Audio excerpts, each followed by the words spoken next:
भाग 21। इसमें है अस्थायी, संक्रमणकालीन और कुछ विशेष प्रावधान। तो चलिए शुरू करके अनुच्छेद 369 से। ये बिल्कुल शुरुआती दौर का है, जब संविधान लागू हुआ ही था जी। इसका मकसद था संसद को एक सीमित समय के लिए, शुरू में 5 साल था शायद, हाँ, 5 साल के लिए एक खास शक्ति देना। तो ये शक्ति क्या थी असल में, मतलब संसद को क्या पावर मिली? हाँ, देखिए, संसद को ना एक तरह से अस्थायी अधिकार मिला 5 साल के लिए। अच्छा। कि वो कुछ ऐसे विषयों पर कानून बना सकती थी जो इंग्लिश राज्य सूची में थे। ओ, जैसे कि वो कॉन्करेंट लिस्ट में हो। हाँ, बिल्कुल। जैसे कपड़ा उद्योग से जुड़ी चीजें, सूती, ऊनी कपड़े, कच्ची कपास, फिर कागज, कोयला, लोहा, इस्पात। और खाने पीने की चीजें, पशु चारा भी। जी, ये सब जरूरी चीजें थी। तो इनके व्यापार, उत्पादन, सप्लाई, वितरण, इन सब पर संसद कानून बना सकती थी, राज्यों के भीतर भी। जरूरत क्यों पड़ी होगी इसकी एकदम शुरू में? देखिए, देश नया नया बना था, तो शायद ये सोचा गया कि इन जरूरी चीजों पर एक जैसी राष्ट्रीय नीति हो तो अच्छा है, आर्थिक स्थिरता बनी रहेगी, सप्लाई में दिक्कत नहीं आएगी। हाँ, वरना हर राज्य अपनी अपनी पॉलिसी बनाता तो शायद। हाँ, शायद थोड़ी गड़बड़ हो सकती थी शुरू में। लेकिन ध्यान देने वाली बात यह है, जैसा आपने कहा, ये अस्थायी था, टेम्पररी। साफ लिखा है सर 5 साल के लिए। जी, बस उस शुरुआती संक्रमण काल के लिए। ठीक है, ये तो हुआ 369। अब आते हैं भाग 21 के शायद सबसे ज्यादा चर्चित और विवादास्पद प्रावधान पर, अनुच्छेद 370। हाँ, बिल्कुल, जम्मू कश्मीर राज्य के संबंध में। और ये भी संविधान में अस्थायी उपबंध यानी टेम्पररी प्रोविजन के तौर पर ही दर्ज था। तो इसकी मूल स्थिति क्या थी, जैसा हमारे स्रोत यानी संविधान में लिखा है? जी, देखिए, इसमें कई बातें थीं।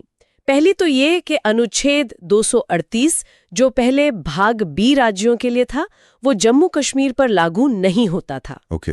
दूसरी और सबसे खास बात, संसद की कानून बनाने की शक्ति सीमित थी। कैसे सीमित थी? संसद सिर्फ संघ सूची और समवर्ती सूची के उन्हीं विषयों पर कानून बना सकती थी जिनका जिक्र विलय पत्र यानी इंस्ट्रूमेंट ऑफ एक्सेशन में था, और वो भी राज्य सरकार से परामर्श करके। अच्छा, कंसल्टेशन। हाँ, और अगर विलय पत्र के बाहर के किसी विषय पर कानून बनाना हो तो फिर राज्य सरकार की सहमति यानी कंकरेंस चाहिए थी। तो ये परामर्श और सहमति में फर्क था? फर्क था। हाँ। कंसल्टेशन और कंकरेंस, ये महत्वपूर्ण है। बहुत महत्वपूर्ण।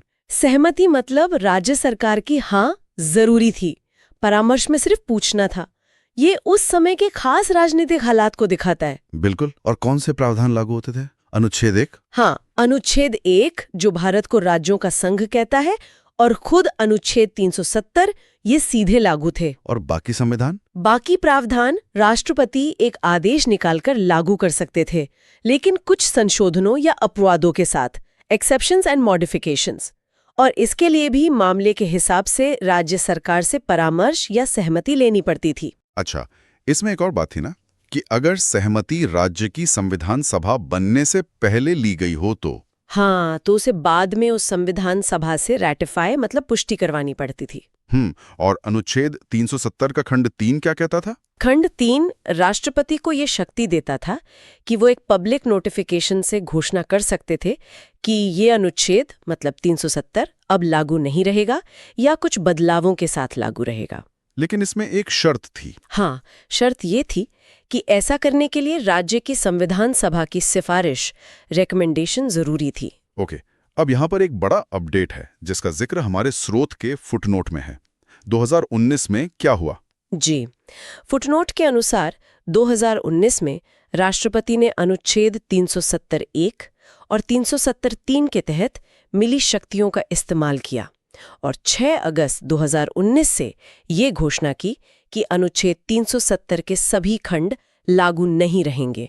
सभी खंड? हाँ, सिवाय एक खंड के जिसे संशोधित किया गया, और उस संशोधित खंड के अनुसार अब भारतीय संविधान के सभी प्रावधान जैसे जैसे उनमें बदलाव होते हैं वो जम्मू कश्मीर पर लागू होंगे, बिना किसी बदलाव या अपवाद के। और ये भी कि चाहे किसी दूसरे कानून, दस्तावेज या संधि में कुछ भी लिखा हो। जी बिल्कुल, ओवरराइडिंग इफेक्ट दिया गया और है। फुटनोट में ये भी लिखा है कि खंड 3 की शर्त यानी संविधान सभा की सिफारिश वाली बात, उसे 2019 के आदेश के लिए राज्य की विधानसभा की सिफारिश माना गया। हाँ, फुटनोट में इस बदलाव का जिक्र है। कॉन्स्टिट्यूएंट असेंबली की जगह लेजिस्लेटिव असेंबली। ये जरूर ध्यान रखना चाहिए, जैसा स्रोत खुद कहता है, कि इस भाग के शीर्षक में और अनुच्छेद 370 के मूल शीर्षक में इसे अस्थायी यानी टेम्परेरी ही कहा गया था। हाँ, ये महत्वपूर्ण है। हम यहाँ सिर्फ स्रोत में दी गई जानकारी और फुटनोट्स के आधार पर तथ्यों को रख रहे हैं। बिल्कुल निष्पक्ष रूप से। तो अनुच्छेद 370 तो यकीनन बहुत खास था, लेकिन भाग 21 में और भी राज्यों के लिए विशेष प्रावधान है। अनुच्छेद 371 और फिर 371 ए से लेके 371 जे तक। जी हाँ, यहाँ चीजें और भी दिलचस्प हो जाती हैं, क्योंकि ये दिखाता है कि संविधान ने अलग अलग इलाकों की खास जरूरतों को कैसे समझा। बिल्कुल। और ये समझना जरूरी है कि इन प्रावधानों का मकसद देश को कमजोर करना नहीं था, बिल्कुल। बल्कि विविधता को स्वीकार करके उसे और मजबूत करना था। कैसे? जैसे कहीं विकास में पिछड़ापन था, उसे दूर करना, कहीं जनजातीय समुदायों के अधिकार और उनकी पहचान बचानी थी, कहीं प्रशासन चलाने में कुछ खास दिक्कतें थीं। तो ये सब दिखाता है कि हमारा फेडरल स्ट्रक्चर कितना फ्लेक्सिबल है। अच्छा, तो कुछ उदाहरण देखते हैं। पूरी लिस्ट पढ़ने के बजाय शायद हम इन्हें इनके मकसद के हिसाब से ग्रुप कर सकते हैं। हाँ, ये अच्छा रहेगा। जैसे एक तरह के प्रावधान हैं जो क्षेत्रीय विकास पर ध्यान देते हैं। हाँ, अनुच्छेद 371 महाराष्ट्र और गुजरात के कुछ इलाकों के लिए। हाँ, विदर्भ, मराठवाड़ा, सौराष्ट्र, कच्छ, इनके लिए अलग विकास बोर्ड बनाने की बात है। और ऐसा ही कुछ बाद में अनुच्छेद 371 जे में कर्नाटक के हैदराबाद कर्नाटक क्षेत्र के लिए भी किया गया। जी। इन मामलों में राज्यपाल को खास जिम्मेदारी दी गई है कि वो इन बोर्डों का काम देखें, विकास के लिए पैसा बराबर बटे और वहां के लोगों को पढ़ाई और सरकारी नौकरियों में बराबर मौके मिले। मतलब ये सिर्फ कानून नहीं, सामाजिक आर्थिक न्याय की भी कोशिश है। बिल्कुल। फिर एक दूसरी तरह के प्रावधान है जो स्थानीय संस्कृति, पारंपरिक कानूनों की रक्षा करते हैं, खासकर नॉर्थ ईस्ट में। हाँ, ये बहुत महत्वपूर्ण है। जैसे अनुच्छेद 371 ए नागालैंड के लिए और 371 जी मिजोरम के लिए। इनमें क्या खास है? इनमें यह है कि संसद का बनाया कोई कानून अगर वो इन राज्यों की धार्मिक या सामाजिक प्रथाओं, उनके कस्टमरी लॉ या प्रोसीजर या जमीन के मालिकाना हक से जुड़ा है, हाँ, तो वो तब तक वहां लागू नहीं होगा जब तक कि उस राज्य की विधानसभा उसे पास ना कर दे। ओ, ये तो काफी बड़ी बात है। जी, ये एक तरह का संवैधानिक संतुलन है। राष्ट्रीय एकता भी बनी रहे और स्थानीय पहचान और स्वायत्ता का सम्मान भी हो। 371 ए में तो नागालैंड के त्युएनसांग जिले के लिए शुरुआत में 10 साल के खास प्रशासन का भी इंतजाम था। अच्छा, फिर तीसरी कैटेगरी है जो शायद एडमिनिस्ट्रेशन या लेजिस्लेटिव स्ट्रक्चर से जुड़ी है। हाँ, कह सकते हैं। जैसे 371 बी असम में और 371 सी मणिपुर में। इनमें विधानसभा की खास कमेटियां बनाने का प्रावधान है, जिनमें ट्राइबल एरिया या हिल एरिया के सदस्य हों। जी बिल्कुल। फिर 371 एफ सिक्किम के लिए है। जब सिक्किम भारत में शामिल हुआ तो उसके लिए कई खास इंतजाम किए गए। विधानसभा का साइज, लोकसभा सीट, गवर्नर की खास जिम्मेदारी, पुराने कानूनों का चलते रहना वगैरह। और कुछ और अनुच्छेद हैं जो विधानसभा की न्यूनतम सदस्य संख्या बताते हैं, जैसे 371H अरुणाचल प्रदेश के लिए, 371I गोवा के लिए। हाँ, इनमें मिनिमम स्ट्रेंथ 30 तय की गई है। 371G मिजोरम के लिए 40 है। ठीक है। और चौथी कैटेगरी, कुछ एकदम खास जरूरतें। हाँ, जैसे अनुच्छेद 371D। जी, ये मूल रूप से आंध्र प्रदेश के लिए था, अब तेलंगाना पर भी लागू है। इसका मकसद है राज्य के अलग-अलग हिस्सों के लोगों को सरकारी नौकरी और शिक्षा में बराबर मौके देना। इसके लिए लोकल कैडर या आरक्षण जैसे उपाय। जी, और अनुच्छेद 371E तो बहुत सीधा है। संसद को आंध्र प्रदेश में एक सेंट्रल यूनिवर्सिटी बनाने की शक्ति देता है। तो ये जो पूरी 371 सीरीज है, 371 से 371J तक, जी, ये सब मिलकर क्या कहानी बताते हैं? ये यही बताते हैं कि भारतीय संविधान कोई पत्थर की लकीर नहीं है। ये वन साइज फिट्स ऑल में यकीन नहीं रखता। इसने अलग-अलग राज्यों की खास ऐतिहासिक पृष्ठभूमि, उनके समाज की बनावट, उनकी विकास की जरूरतें, इन सब को पहचाना और उनके लिए खास इंतजाम किए। यही भारत के संघ की, उसके फेडरलिज्म की ताकत है कि वो इतनी विविधता को अपने अंदर समा सकता है। बिल्कुल। अच्छा, अब एक और जरूरी सवाल पर आते हैं। जब नया संविधान लागू हुआ तो पुराने कानूनों का क्या हुआ? जो अंग्रेजों के जमाने से चले आ रहे थे, जी। क्या वो सब खत्म हो गए? नहीं नहीं, ऐसा होता तो बहुत मुश्किल हो जाती। इसके लिए है अनुच्छेद 372। तो क्या व्यवस्था की गई? बहुत प्रैक्टिकल व्यवस्था थी।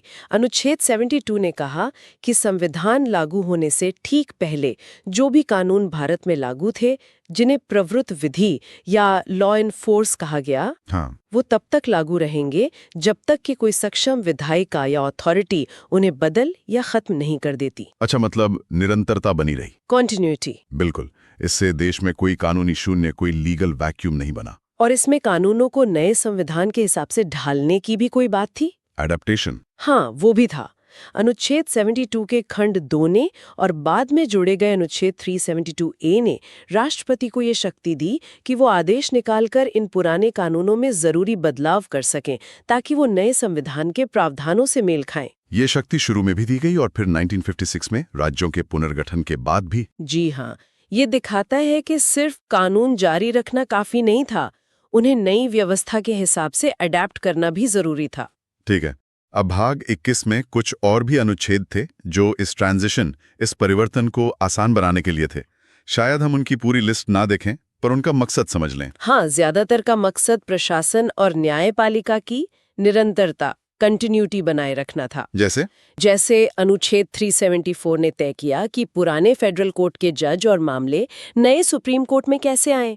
376 ने मौजूदा हाई कोर्ट जजों के बारे में प्रावधान किया। अच्छा। इसी तरह 377 ने कहा कि जो ऑडिटर जनरल ऑफ इंडिया थे वो अब कंट्रोलर एंड ऑडिटर जनरल यानी CAG बन जाएंगे। 378 ने पब्लिक सर्विस कमीशन के सदस्यों के बारे में बात की और 375 ने आम तौर पर कहा कि सभी अदालतें, अधिकारी, अथॉरिटीज अपना काम करते रहेंगे। मतलब सब कुछ एकदम से रुका नहीं, चलता रहा। जी, स्मूथ ट्रांजिशन। कुछ और भी थे, जैसे 373 निवारक निरोध के बारे में था और 378A आंध्र प्रदेश विधानसभा से जुड़ा था। हाँ, ये कुछ खास स्थितियों के लिए थे और स्रोत ये भी बताता है कि अनुच्छेद 379 से 391 तक जो शुरुआती संसद, राष्ट्रपति वगैरह से जुड़े थे, वो बाद में हटा दिए गए क्योंकि उनका काम पूरा हो गया था। स्वाभाविक है। और आखिर में एक और जरूरी अनुच्छेद था, 392। इसने राष्ट्रपति को एक सीमित समय के लिए खास शक्ति दी थी। क्या शक्ति? कि अगर संविधान को लागू करने में कोई मुश्किल आती है, कोई कठिनाई महसूस होती है, तो राष्ट्रपति उसे दूर करने के लिए आदेश जारी कर सकते हैं। अच्छा, एक तरह का सेफ्टी वॉल्व। हाँ, कह सकते हैं।